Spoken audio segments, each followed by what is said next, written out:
information and intelligence. We've been very careful not to jump the gun based on our sources watching News 6, our viewers, people on the field, and now the intelligence community reaching out to me and confirming it is in fact the FIAMA where the shooting took place. News 6 confirming now the shooting took place at FIAMA.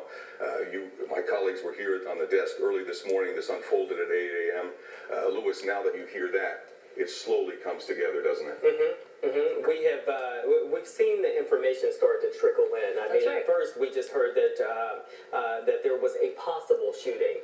When we started reporting this, I don't know, what, 2 hours ago? Or yeah, it was about 8:30 or 9 o'clock when we started. Then we got information that it was a confirmed shooting, and then multiple fatalities. But in breaking situations like this, it is always fluid, and the information trickles in.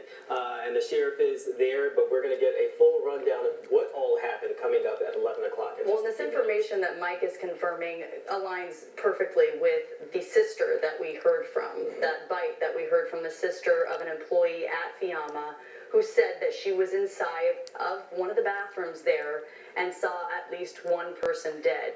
Now, she is being questioned, and we're not going to say where because we're not sure exactly how this is unfolding, but we know that she is okay. Her sister is out there on the scene, very close to our reporters, and was able to give us that information, but we didn't want to confirm FIAMA until we knew. Now we do know, and that is the area. And we were looking a little bit at FIAMA and the business itself. It's an awning company. It sounds like it's been around as far as their website for about 30 years. That's what they say here. On the website? Yeah, so I don't know if they've had 30 years in the business of awnings and then moved to Orlando. It may be a company tradition, and they opened up here in Orlando. If I may interrupt, I understand Seychelle is on location. Do you have new information for me, Seychelle? Let's go right to you. I'm sorry. Not necessarily new information, but something that I talked a little bit before about the awning company, since we're talking about FIAMA. When I talked to the family members of that woman who was in the bathroom, they told us that this is a small business that has two locations, one right here in Orlando, that's the U.S.-based location, and then there's one elsewhere. And so that's what you, when you see the two locations.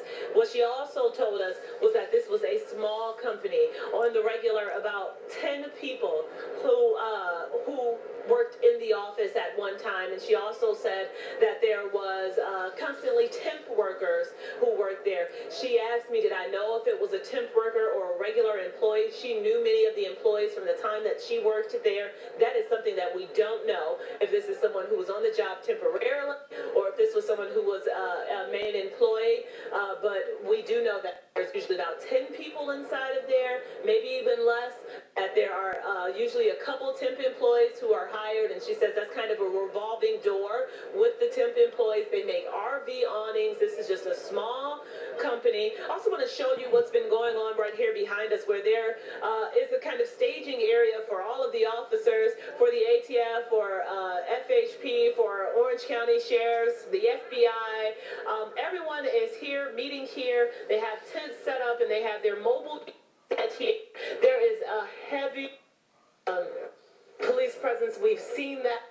All of the different shots. There's been even more officers to come, even though they say they've had this situation under control. Now it's been for a couple of hours that they say that everything has been contained, but that has not led to any decrease in police presence. We've actually seen more come as this time has gone. Obviously, everyone is trying to